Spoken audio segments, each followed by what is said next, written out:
Vuore vaivi vuokkaidi. Vuosisin vai haliptet ne gihtit, kollet ne otson vahtit teike taita, universitete osalastit, tan fisme tuoppahussi. Oatne, min vahtit kiedahallit, fatta sosiaala voikelasvuota, olla suvammis musiikka oapuhussas. Sosiaala voikelasvuota naamalasi tuohtsää saami servolahki täälläkin Suomessa.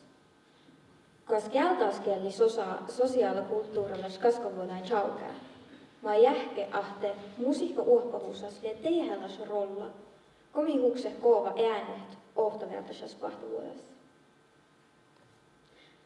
Before we tell something about our research as a part of our sequel, I would like to share with you one luehti, or what Finnish people might call a joik.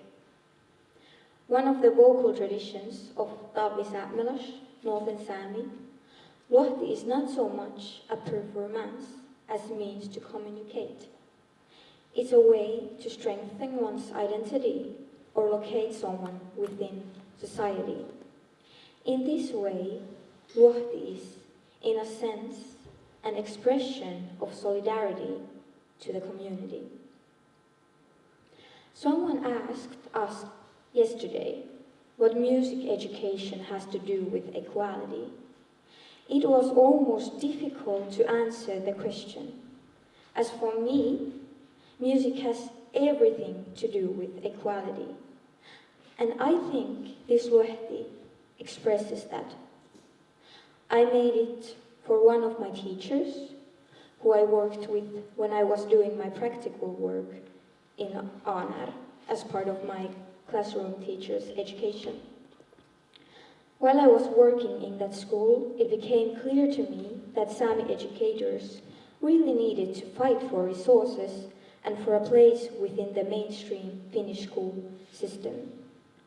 I wanted to join this teacher in support and admiration of her and her work, but also for the whole Sami school and what it represented for our wider community.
The research that we are talking a little bit about today is also concerned with solidarity.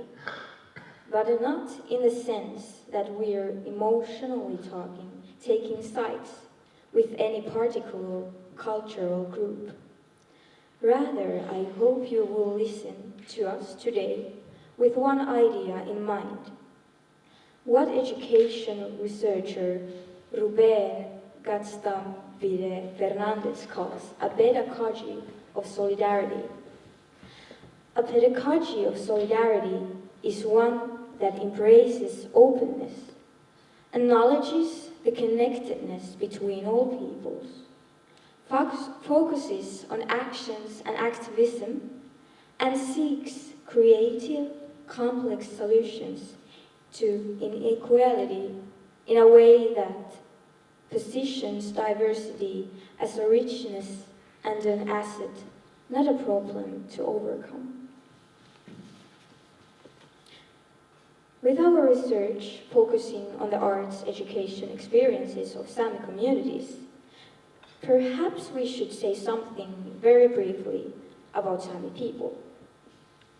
The Sami are recognized as the only indigenous people in the European Union.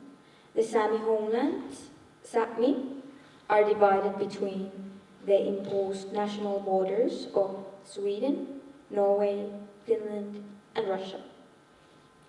Within Finland's borders, there are approximately 8 to 9 to 10,000 Sami people, representing 3 distinct cultural and linguistic groups.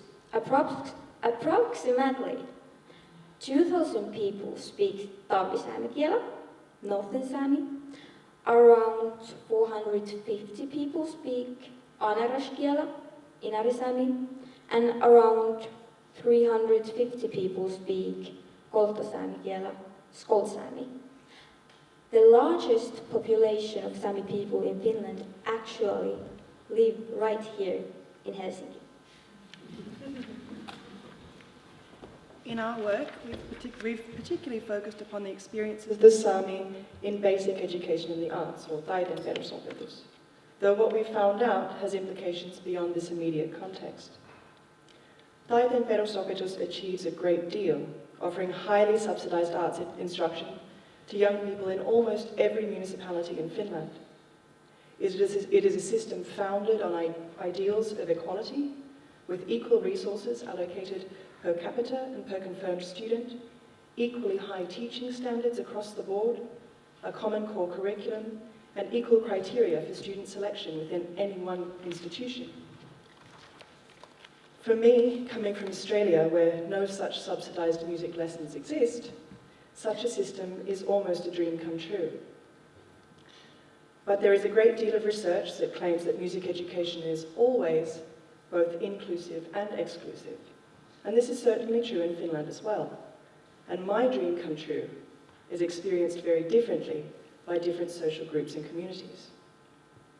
For instance, this principle of equality that guides the allocation of resources also has resulted in big differences in the number of music schools in different regions. This means that people living in Sápmi, the Sami homelands, might not have access to a music school at all, or be required to travel long distances to access a small institutional branch, where there's maybe a single teacher working, and they have accordingly narrow choices of which instruments they could study. It is also worth noting that this publicly funded system does not offer any education in Sami music. In considering matters of equality, it has been made possible for students in southern Finland to study in Swedish or English languages, the latter of which is not an official language or official minority language in Finland. However, there are currently no opportunities to study in Sami languages, despite them holding official language status in the Sami homelands and official minority status throughout the country. This means that very young children might be learning music in their 3rd or 4th language, which is quite something for a 6 or 7-year-old. But beyond these pretty straightforward ideas and issues of accessibility, Hilda and I have been working to understand what else might produce or maintain inequality in Finnish arts education more broadly, and together with Sami experts, envision what a more equal arts education might look like. This began as a pretty straightforward traditional research study, and I was the only researcher involved. And as a complete outsider, in many, many ways, I understood that I couldn't really do this work by simply asking the right questions. Pretty much because I had no idea what would be important for Sami communities or what their experiences might be. But I jumped in the deep end, and I met with over 20 Sami artists, arts educators, and education leaders in Helsinki, Inari, and Utsjoki. And over a cup of coffee, I sat down with them and asked a single question. So, how did you become an artist? From there on, the conversation went where it went, and I've been really privileged to attend a number of Sami arts and arts education events and learn just a little bit about Sami artistic traditions such as luohti, as we heard, livte, leut, luoji, poetry, film, and many others. I returned to the university with a large pile of rich, sometimes painful, but also joyous stories of real-life Sami arts education. But I found myself unsettled and unsure what I should do next.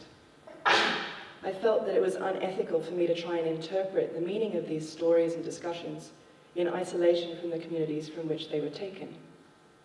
Not knowing quite what I should do about this, I asked Hilda for help. I am a Northern Sami joiker and songwriter from Utsjoki. As I mentioned earlier, I have completed some class teacher studies in Kautokeino, Norway. As of this autumn, I moved here to Helsinki to study global music at the Sibelius Academy. Working together as co-researchers, Alexis and I bring very different experiences in music, in culture, in research, and also in teaching and learning. We have been working together to look again at what might have been taken for granted in arts education in Finland. Somewhere along the way, we thought it was pretty silly to be questioning the taken for granted in the work of others without doing the same for ourselves. So we have also taken another look at how we can do this research. It has been said that in order to produce different knowledge, we also need to produce knowledge differently. And this is something that seems to make a lot of sense. Drawing upon Alexis' background in storytelling and narrative research, and my background in music, we turned to arts-based research methods. Arts-based methods include art as part of the research process in order to gain a deeper, more complex understanding than a more detached analysis. Through story, Alexis is drawing together the perspectives that are similar, but also highlighting those stories that are contradictory in order to construct a fictional character, Äile. Äile's voice is not one that looks for ways to include the Sami in the existing basic education in the arts system. But neither does she agree with previous researchers that have argued that this mainstream system is totally incompatible with Sami traditional musics or ways of learning.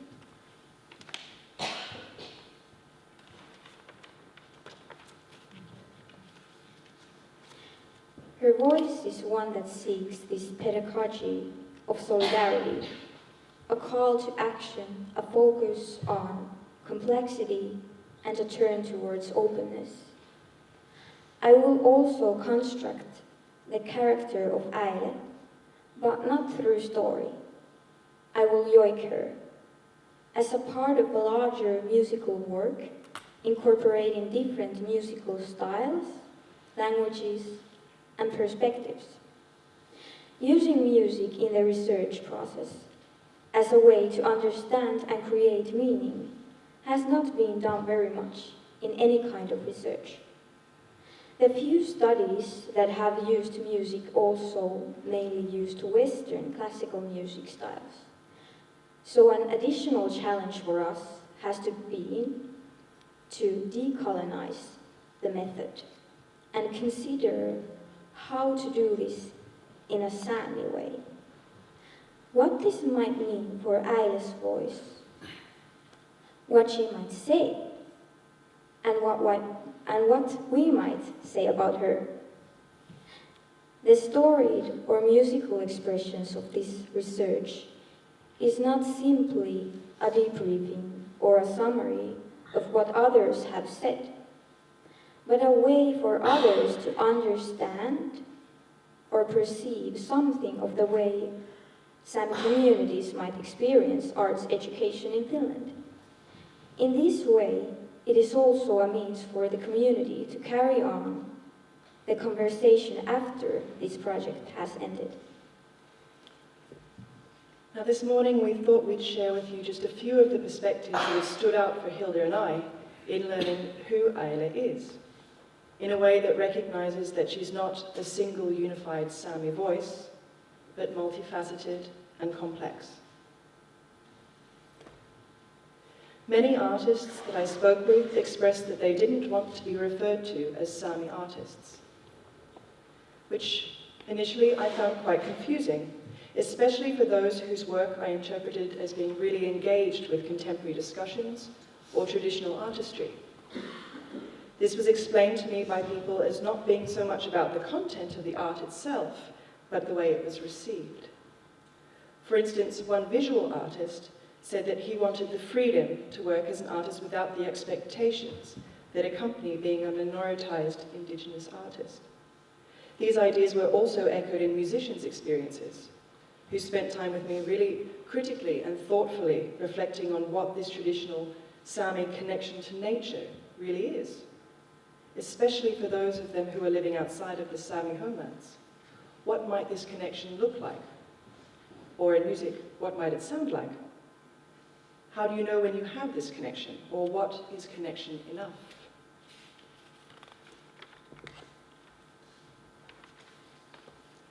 These differences between an artist and a Sami artist were spoken about by many people as a sense of responsibility to contribute to a conversation larger than themselves, particularly when many felt as though they were in the middle of cultural misunderstandings and tensions that ended up in Sami culture being presented as what one artist described as a mascot or a tourist attraction. This idea that art is not just something pretty, but has the power to make a difference in society was felt as something inspiring, but also something that could be a burden. Another visual artist said, most of the Sami artists feel some kind of pressure or responsibility to take part in these political conversations. I am not a very aggressive or provocative artist, and I feel that I should be. This should raise important questions also for Finnish teachers looking to include our rich and diverse Sami cultures or arts in their lessons.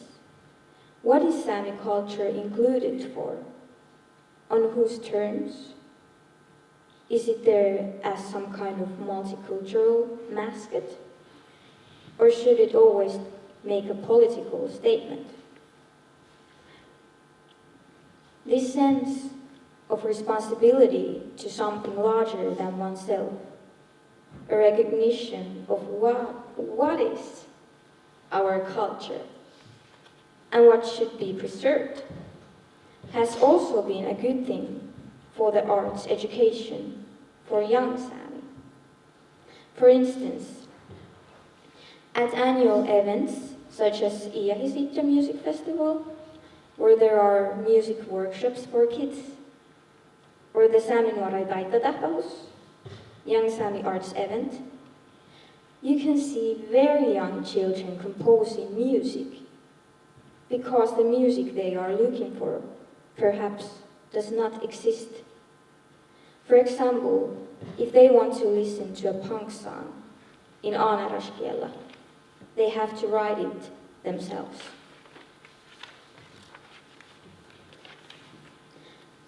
They will also not find much about traditional musics in textbooks, so they learn researcher skills. Children perform music with a lot of confidence because there are so many people behind them supporting their work. Because they are the ones reviving our languages, reviving our traditions. They record their own music and in many ways are each other's idols because there has been nobody there to do it for us. It has been very much a do-it-yourself culture. In this way, the young people have a lot of responsibility, but also a lot of motivation, agency and ownership of their own musical practice, which is something that many music schools and teachers try to foster in their students internationally.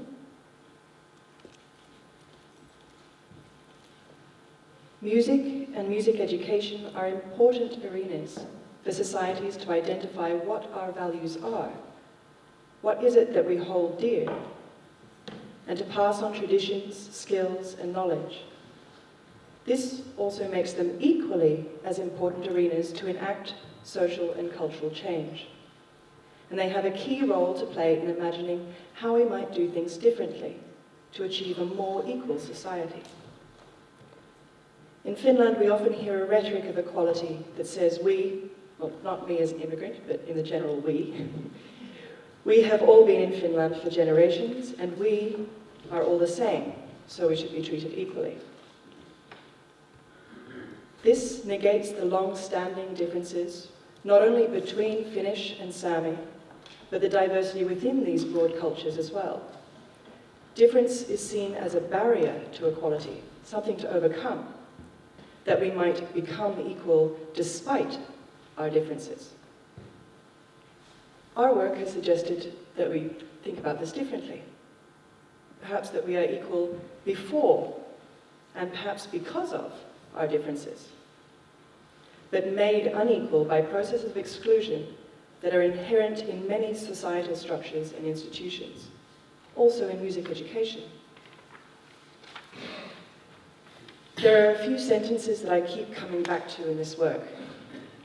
A perspective shared with me by a professional musician that I find particularly powerful, perhaps because it expresses a complexity of experience that I think was in many of the stories that people shared with me. She was describing with me her experiences of studying at a mainstream music school. I was traumatized by my Sami background when I attended the music school. Everybody was always waiting for me to do something very Sami. Classical music was an escape from that ethno-trauma, to live a normal Finnish life and be away from the Sami world. But then when I started learning at the music school, I was treated like a Pocahontas. Being Sami was always a burden on my shoulders.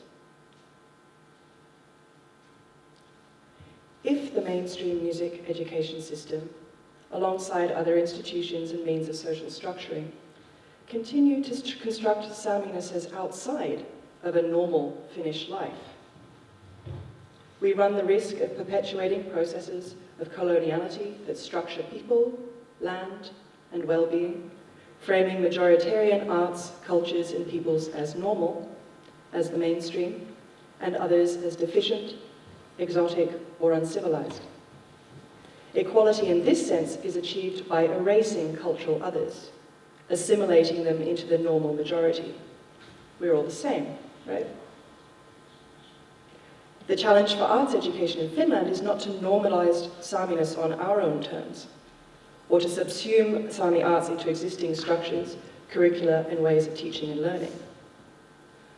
Rather, as national and local curricula are written, as criteria decide which students are accepted, as expert teachers are hired, as teaching methods and content are selected, as teachers and students work together on a day-to-day basis, every one of us shares a responsibility to identify and counter the structures and processes that require inequality. But in this, we also share an opportunity to take the ideals of equality seriously and to put them into action. Kiitos.